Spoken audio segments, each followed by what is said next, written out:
What's up, everybody? Welcome into Shout, a Buffalo football podcast. It is Tuesday, December 23rd. I hope everybody has got all their Christmas shopping done.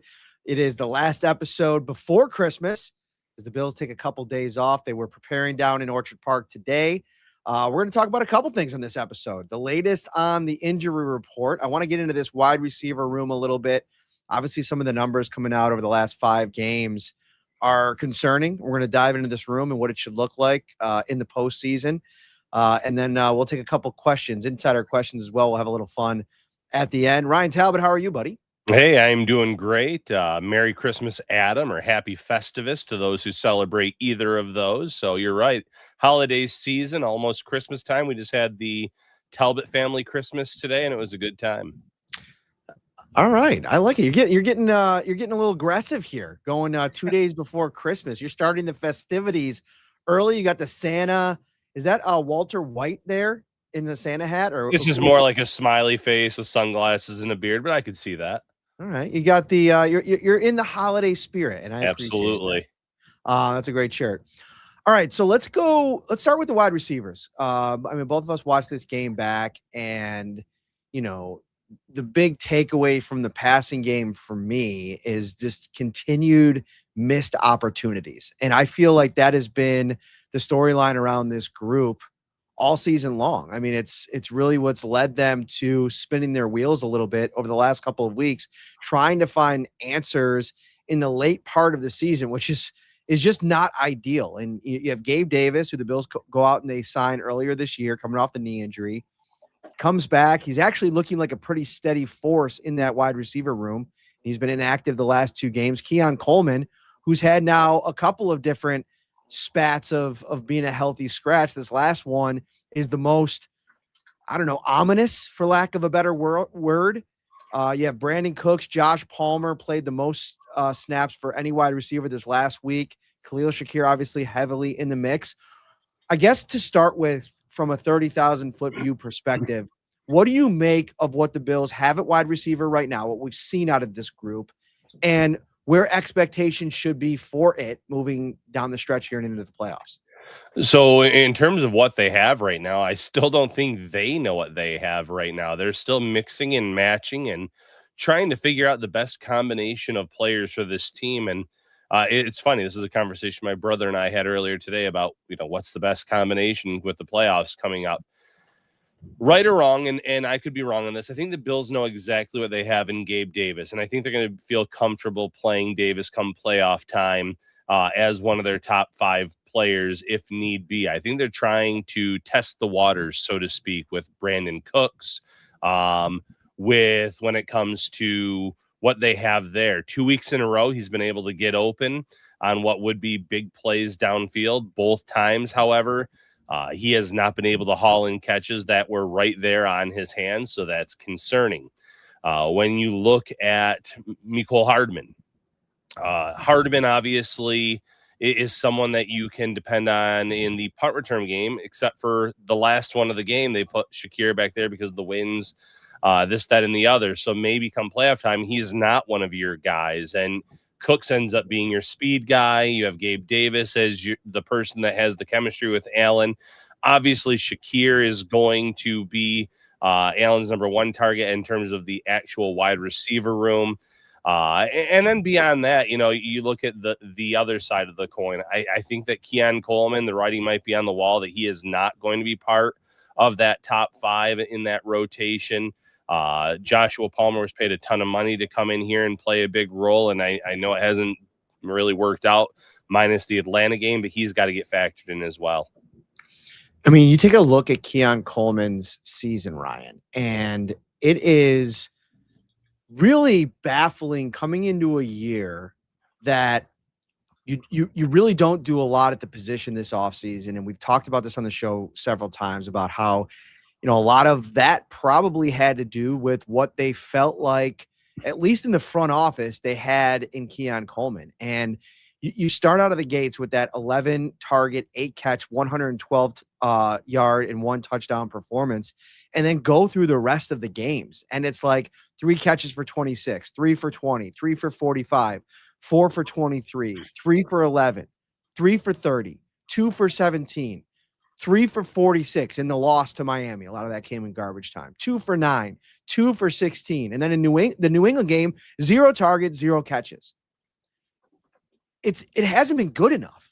And so whatever's happening off the field for this player, it to this point has been a complete miss of a draft pick. And I worry about the level of confidence if you do put him back out there, if he's going to be able to produce. And no, I don't know if they have confidence in him. I don't know where his level of confidence is either. He doesn't really seem too keen to talk about what's been going on and where he's at. And, looking into the playoffs, they're going to need players that they can rely upon. And I thought hearing from Joe Brady earlier this week, yesterday, when I asked him about Brandon Cooks, he was the first to say, listen, he's got to catch those balls, that the one that was a drop and the one that was kind of like, the bobble on the sideline a couple weeks ago. But he said everything that guy's doing on and off the field, he hopes everybody else in that room is taking notice and trying to emulate that. And I asked Josh Allen about it today, and he said, listen, we might not have made plays on those 2 spots, but he's a guy that I think we're going to continue working at it and it's going to click. I think Brandon Cooks is going to get ramped up here over the next couple of weeks and be a part of this wide receiving room where, I don't know, it continues to feel like Keon Coleman's going to be the odd man out here when we look at this thing going into the playoffs. Yeah, you throw in the, missing time when he has been active, being benched for a quarter, this, that, and the other for maturity issues, whatever you want to call it. But then when he has been out there, you said it, Matt, he hasn't been good enough. He hasn't been able to get open. He hasn't been able to win the 50-50 balls, the back shoulder plays, the contested catches, minus that Baltimore game where, he went up the ladder and had a big play there. He caught that 4th down pass that was deflected. He made huge plays in that first game. And for whatever reason, it just has not carried over from that point on. You look at the Cincinnati game, and I know it drew a defensive pass interference penalty when he got tugged on the back of the jersey, but there was, enough there that he still should have come down with that catch just in case it wasn't called. He was in the position, hit him right in the hands again, a drop there. So he seems to be on the outside looking in. I always seem to not mention Shavers when we talk about the wide receivers. He's, the work ethic, the doing everything right, kind of like you just mentioned with Brandon Cooks. He's right up there as well. So he's someone that they're going to lean on and try to get the ball here and there, but the blocking, everything else is great. You got to get Palmer more involved. You have to hope that the work ethic that Cooks is bringing to the table carries over to the field. And I know there's been a lot of frustration from Bills fans due to those drops in back-to-back weeks. But he is showing signs that he can still get open pretty consistently. And looking at the rest of that wide receiver room, I can't really say that for the rest of the bunch. So for that reason alone, you want to ride that out. I think Keon not being out there this last week too shows you that the creativity that I thought we were starting to see around his usage before he was benched basically again was not working. That's what that decision is telling me anyway, right? Like I thought Gabe Davis at the X and then maybe trying to like sprinkle in guys around him makes a lot of sense. And then you can kind of move into some different packages. They're going heavy a lot of the time anyway. This is a different identity of a team. They're much more under center than they've ever been. They want to run the ball. They want to get their tight ends out on the field. Maybe they, reintroduce Alec Anderson even at a higher clip, depending on where Dalton Kincaid's health is down the stretch here. They got Reggie Gilliam on the field quite a bit as well. You don't have to play out of 11 as much as you did back in 2022 and 2023. And I just think that the opportunities have been there for Keon. And I think we're just getting to a point where he's got to wear some of the, inability to make an impact. Like at some point you need a guy that you drafted in the second round to make plays. And there's been a couple of games where he just hasn't been reliable. And you talk about building trust and building chemistry. If I'm Josh Allen and I'm going to him and, he's not making plays, how quickly am I going to want to go back to him? Yeah, you're not going to want to go back to him. And it's funny because he dominated over the summer. And For some of that, people say, well, maybe the cornerbacks just aren't very good. Over the last few weeks, Benford's been true number one. Trey White's been outstanding. You're seeing more from Hairston. So I just don't know what happened to the player that we saw consistently dominating over the summer to where he is now. And maybe if it's a confidence thing, maybe it's just the lack of usage, not being given a lot of targets, but you've got to earn those. And he just hasn't earned that right. This Bills roster, as you said, they're going to lean on their tight ends. They're going to lean on their backs. Very reminiscent to, the Patriots with what Tom Brady had. And mind you, the Bills don't have a Rob Gronkowski or anything like that at tight end, but they have three capable pass catching tight ends, in my opinion, because Hawes has been outstanding in that regard. Kincaid, we've talked about how good this Bills offense has been when he's been on the field.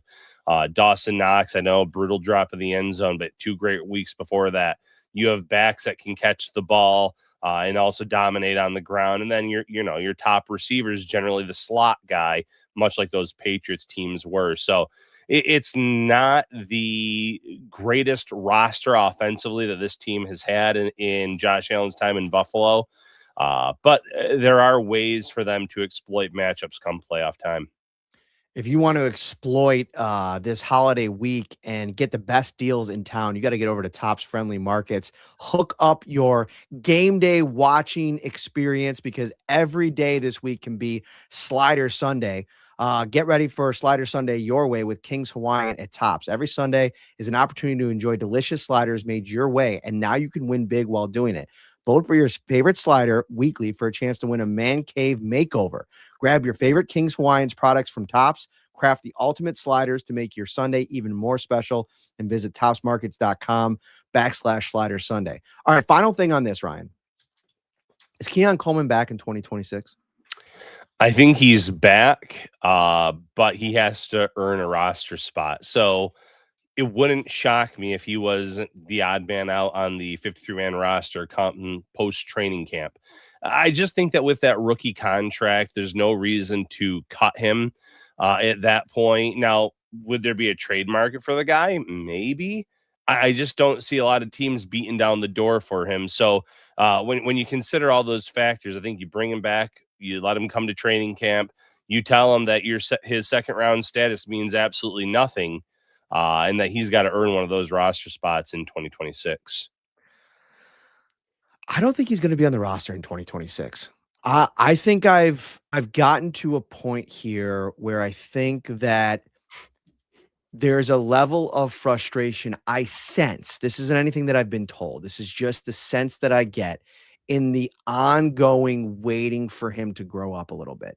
And from the growing up standpoint aside, the piece of it where you are a high second round, borderline first round draft pick who was brought in here in many ways to be, I don't want to say the heir apparent to Stephon Diggs, but that role was there for anybody to take. And I feel like they took Keon because they were hoping that he could fit into that. I mean, they brought him in. Everybody was saying he should be a big slot, and they were dead set on making him an outside X boundary receiver. And they've given him every opportunity to be that in an offense that has Josh Allen at quarterback. And I think the fact that it's been over and over and over again this season where it just hasn't necessarily clicked, I think the player very likely needs a new start and a refreshed situation. And I think the Bills have to aggressively reshape this wide receiver room. I think it can't look anything like it does this season next year. And I think we kind of saw a hint into that with how aggressive Brandon Beane was at the trade deadline. Like that's coming, it feels like, depending on how the season ends, and maybe you go win a Super Bowl and you can kind of continue in this way that you've built this offense. But it just feels at certain times it is so hard. And we'll see how it plays out in the playoffs with potentially matchups against some really tough defenses, and they're probably going to be on the road. Yeah, they're going to definitely be on the road for the most part, unless somehow the Patriots drop a game to a backup quarterback. You're talking about Brady Cook with the Jets, Quinn Ewers with the Dolphins. Those are very favorable matchups for New England's defense, and their path to winning the AFC East title. So Buffalo will have to go on the road. We've talked plenty about their struggles on the road. They're going to be playing some really good offenses potentially. Even the quote unquote weakest matchup of these division winners right now, the Pittsburgh Steelers, they look like a completely different offense versus what the Bills saw just a few weeks ago. And Adam Thielen's come in, really done a nice job. They're really spreading the ball around well. Kenneth Gainwell is catching the ball extremely well in the backfield. So even that team looks good right now. Jacksonville has been scary good on offense, the way that they put Denver and that defense away last week. So there is no, easy round one game, quote unquote. It's going to be tough for Buffalo no matter who they're matched up with. And they're going to have to be able to put up points on the offensive side of the ball. And that's what's really concerning to me if you're a Bills fan, because you haven't seen it consistently enough. And this is not a team or an offensive coordinator that's been sitting there saying, oh, we're not going to show our hand until the playoff time. I don't believe that for a second, based on the struggles that we've seen consistently throughout this entire year when it comes to the wide receiver room. Sorry about that. I go handle some dog business. Can you hear me?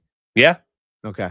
You just kept trucking along, man. Like well, I saw you laughed. I'm like, okay, I'm gonna just. What's going on here? I had to go give Lady a bone, so she's all set now. She should be good to go. All right. I want to transition here into this week for the Bills as they prepare for the Eagles and the injury situation that I think, I got to be honest with you. I'm a little concerned about this Josh Allen foot injury. He's not practicing today. He's considered day to day by all accounts, of course, from Josh, because if he has a pulse, he's going to want to play. I mean, he's played 120 straight regular season games. He is the modern day Iron Man in the NFL. He's going to do everything he can to be on the field and be their first team, which I think is a very interesting juxtaposition. And I don't want to specifically call out Lamar Jackson or anything like that, but man, watching that game the other day and he ends up having like a back injury and he's on the sideline and their season on the line and he's not going out there. It's just I don't know, man. I get it.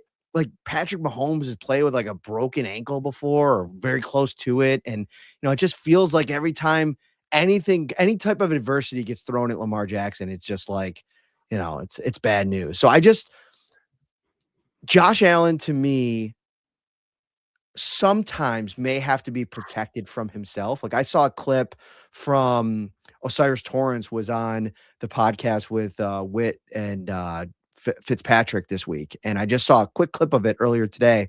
And it was Osiris Torrance talking about when he broke his hand last year against the Arizona Cardinals. And he was looking at it in the post-game locker room and they were celebrating the win. And everybody was taking team pictures and celebrating whatever. And it looked like his hand was really messed up. He had broken his hand and you wouldn't even known it.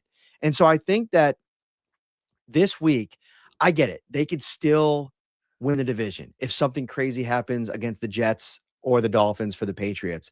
But I also think that you need as close as possible 100% Josh Allen to go through what is going to be a gauntlet in the AFC. There's a lot of unproven teams, and I still very much like the Bills' chances, even if they are a wild card team.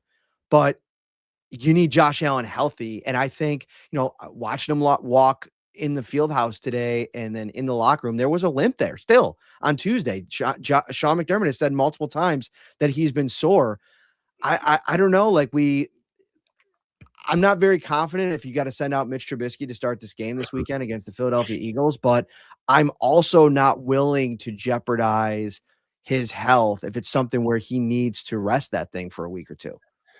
It's a tough spot if you're Sean McDermott, if you're Josh Allen and the Bills. You still think that there's a potential path to winning the AFC East, having a very high seed, hosting some playoff games if the Patriots slip up. But you said it, Matt.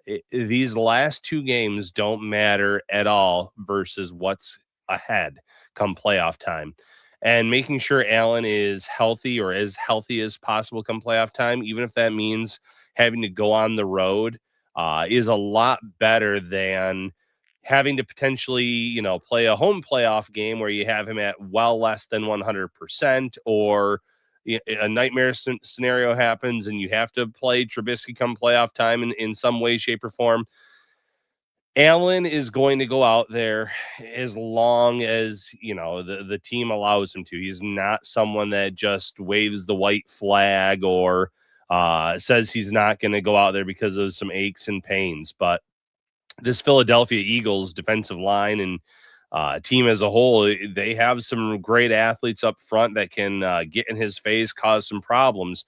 So the Bills do have to be very smart about his usage this weekend. Quick passes, no design quarterback runs. I would even tell him, don't even take off and run on those the plays where you're trying to move the chains.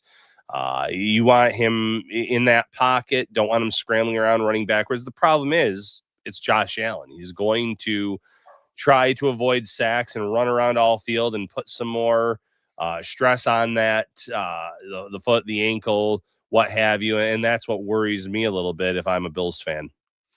If you're watching on YouTube, we appreciate you making us part of your Tuesday. Bills are off on Wednesday Wednesday and Thursday for Christmas Eve and Christmas. So this will be the last show before the preview on Saturday this week when we'll be live at Wingnuts, 4300 Genesee Street, the airport location. We are going big to send out 2025 with a big shout preview episode. The wings are great. The space is great over there. They've really made Wingnuts Buffalo on Genesee Street, connected to the Buffalo Airport Hotel, a destination, obviously for the wings, but just for the good times on a Saturday night. It's going to be a really fun event this weekend, Ryan. We have one of arguably the best high school football prospect to come out of Western New York ever, Elijah Kimball, Canisius running back. He is going to be doing a meet and greet the same night. We might even bring him on the podcast for a little bit to talk about his career. It's going to be an awesome night. We cannot wait.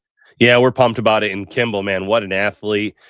Recently announced his top 10 schools that he is, looking at in terms of college. Some huge names on that list. So it'll be interesting to see where he ultimately lands. So, come out for that. Come out for the great wings.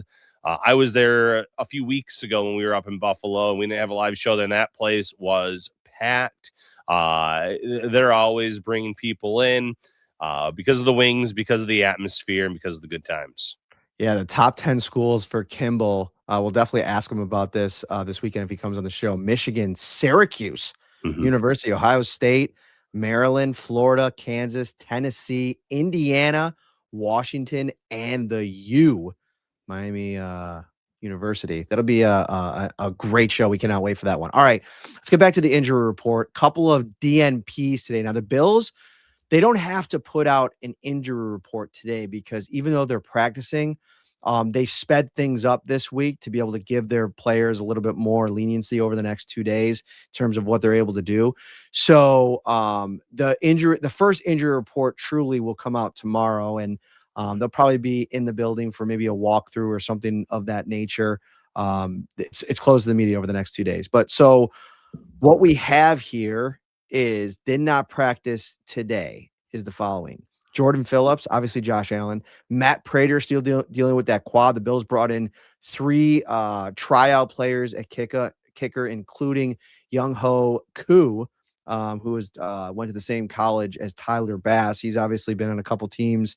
Not a great season for him, but he came in on a workout. Jordan Poyer, Daquan Jones, Dalton Kincaid still in that kind of management period. Cam Lewis and Joey Bosa with the did not practice. I thought it was interesting that Shaq Thompson was not on that list coming off the neck injury, which I think you're excited about, knowing that what you're going up against in that run game in Philadelphia this weekend.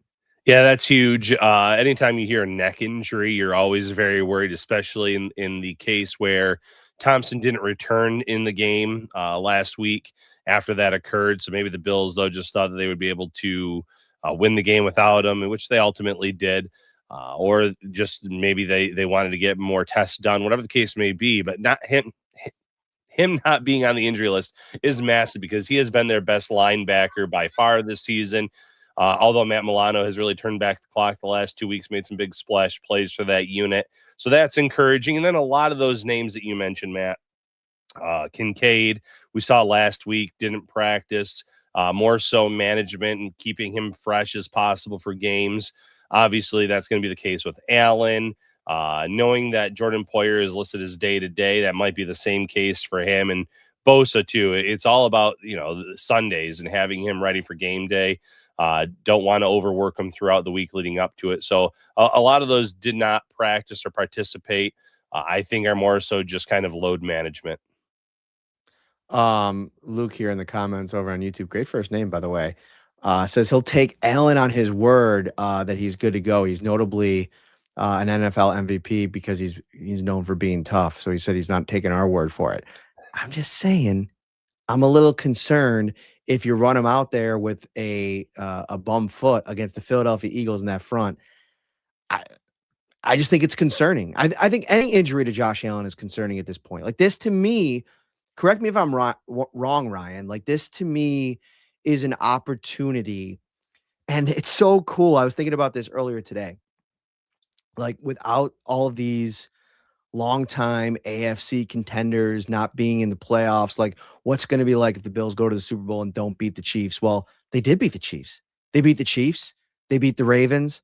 They beat the Bengals and Joe Burrow. I mean, they literally knocked off all of the long-standing contenders, and now it's almost set up this brand new gauntlet of new age contenders. I mean, you think about the way that the Patriots have played this season and the Denver Broncos, who are currently the number 1 seed, could end up losing that. We'll see.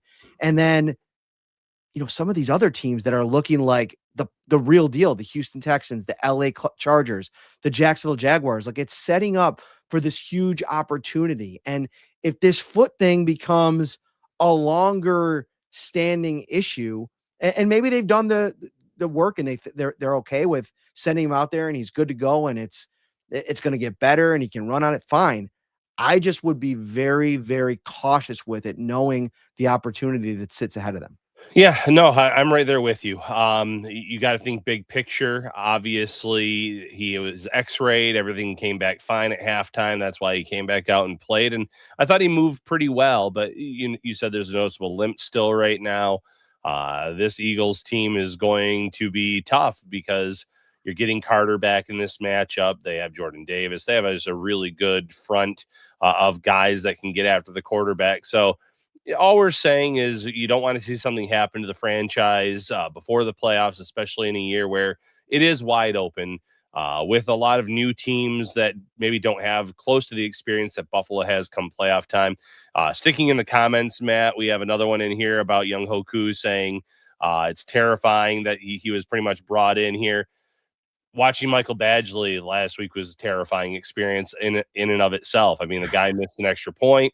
Then he failed to kick the ball into the landing zone. It was not a good first week for Badgley. And as you're waiting for Prater, it doesn't surprise me that the Bills are looking at kickers again, and Koo obviously being the most established of the three that they brought in today. I'm not saying they're going to sign the guy to the practice squad or anything like that, but I completely understand it based on Badgley's first experience here in Buffalo.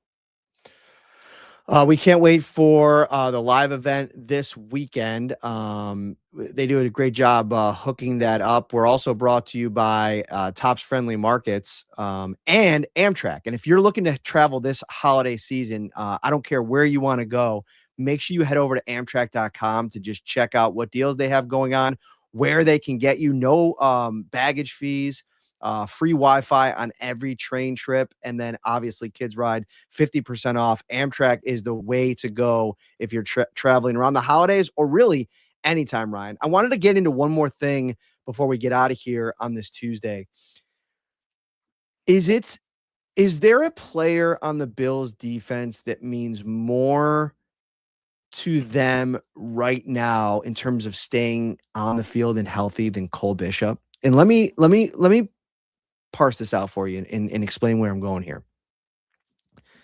I think if you look at all three levels of the defense, the way that Cole Bishop has played over the last 8 to 10 games, really since Taylor Rapp went out of the lineup and Jordan Poyer has come in. And by the way, could the Bills have ever imagined that he'd get this level of play out of Jordan Poyer? I mean, it's really been nice for them.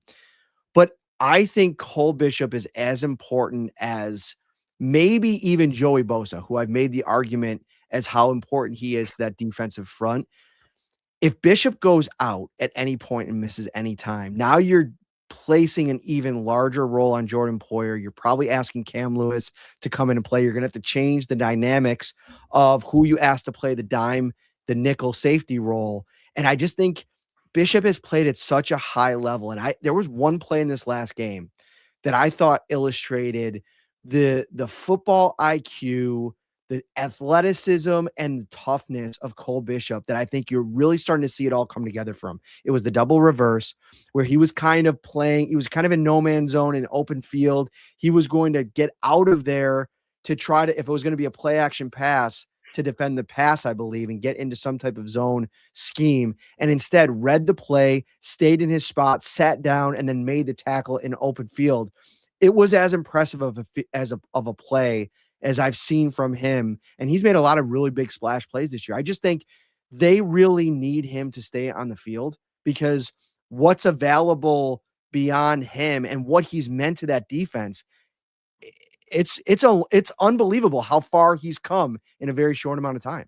Yeah, in terms of the players behind Cole Bishop, the downgrade that you would have, you could probably list him as the most important player on defense because there would be a true downgrade behind him if he had to miss time. But I guess I would counter with Christian Benford being the most important player on this defense because of what he means to opposing number one wide receivers, the way he shut down Jamar Chase, the way he's been able to line up and really erase a lot of really good wide receivers as of late since week 6 coming on and playing like a lockdown true number one cornerback. And, we saw last year what it looked like when Benford exited the playoffs. And mind you that, Kaiir Elam's not on this roster anymore. You're not going to have that guy falling all over the field trying to keep up with wide receivers.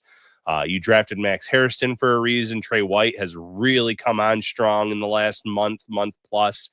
So you like the other guys that you have behind Benford, but in terms of overall importance, going against potentially, let's just say, Jacksonville, might get lined up with Brian Thomas Jr. or one of their top guys. If it's Pittsburgh, Metcalf and shutting him down again. So there's a lot of guys where if you can take away the other team's best weapon, which Benford has been able to do a lot this season, that makes him the most important in my eyes. But I think Bishop would be a close second. All right, I think that's going to do it for this episode. I want to take this time, a few minutes here, and we have a fun question that we can end on here as well. To wish everybody a happy holiday, whichever holiday you celebrate, whether it was Hanukkah or Christmas or anything else throughout the year. I hope you enjoy it with your family. You have a safe and healthy Christmas and a happy New Year. We really appreciate all the support, all the people listening week in and week out throughout the entire football season, off season. We really appreciate everybody, our Shout Buffalo Bills insiders. It has been an awesome year here on Shout, and we can't wait to cover the playoffs for everybody. Yeah, we are excited. Merry Christmas. Happy Hanukkah. All of our, Bills fans, insiders, we appreciate you all. Can't say enough about what you guys mean to us. You guys are the best fan base in the NFL, and we really appreciate you. So we had a good insider question. What is yours and Ryan's go-to kids Christmas show or movie during the holiday season? Growing up, it was always those short shows. It was Frosty the Snowman. It was the animated cartoon Grinch, not the 2018 version, but literally those. But nowadays we always try to watch Home Alone. That's up there for sure. Elf is on there. I have a whole Rolodex of Christmas movies. Santa Claus. Let me tell you real quick. We voted on Christmas movies in class this year for the last few days. Barely anyone voted for the Tim Allen Santa Claus movies. Those are classics. That upset me a little bit where that series did not get nearly enough votes. One of my favorite scenes ever, and every time it pops on the screen, if my kids are watching it or we're going through channels and the Santa Claus comes up is the scene where he runs into the meeting late in a like a That's warm-up suit, yeah. sweatsuit, and he's like finishing his last bit of ice cream while everybody around the table is waiting for him. And then the guy starts doing his presentation and he's like, he shows the Tank. guy, the Santa Claus going down in a tank, right? Yeah. And he's like, "Oh, this is just great. Santa coming down the street in a Panzer." I I love that movie, and I totally agree with you. Like, it should not be snubbed. It should be on the list. Yeah. I agree completely. You have any other ones? So I think my go-to Christmas movie, and this is going to be a little bit controversial, and I have a thing with this movie, and it's like as soon as Thanksgiving hits, I put on Die Hard when I'm going to Okay. sleep. If I have the TV on every night, and I just let it play until I'm about to fall asleep, and then I turn the TV off because I think we have it on the Disney Plus or whatever the streaming service is. And then the next night I pick it up, and I literally do this every single night, all the way through Christmas, all the way through to the New Year, till I've watched the movie probably like 3 or 4 times in its entirety. And I love that movie. I love everything about it. I love the actors. I love the movie. And for me, I only watch it around Christmas time. And so that to me is what makes it a Christmas movie. And I know everybody doesn't believe in that, but I love Die Hard, and that's my number one I'm favorite. gonna throw one more in there too. It's a newer-ish. Four Christmases with Vince Vaughn. I love Vince Ooh. Vaughn. That is one that I'll try to watch at least once every holiday season as well. All right, we're going to get out of here on that, everybody. Have a great holiday. We will see you in a couple of days. Saturday night, come out to Wingnuts. If you have any questions about that, you can DM me or Ryan, 4300 Genesee Street. We hope to see a bunch of Shout fans out there so we can end this year in a big way. Take care, everybody.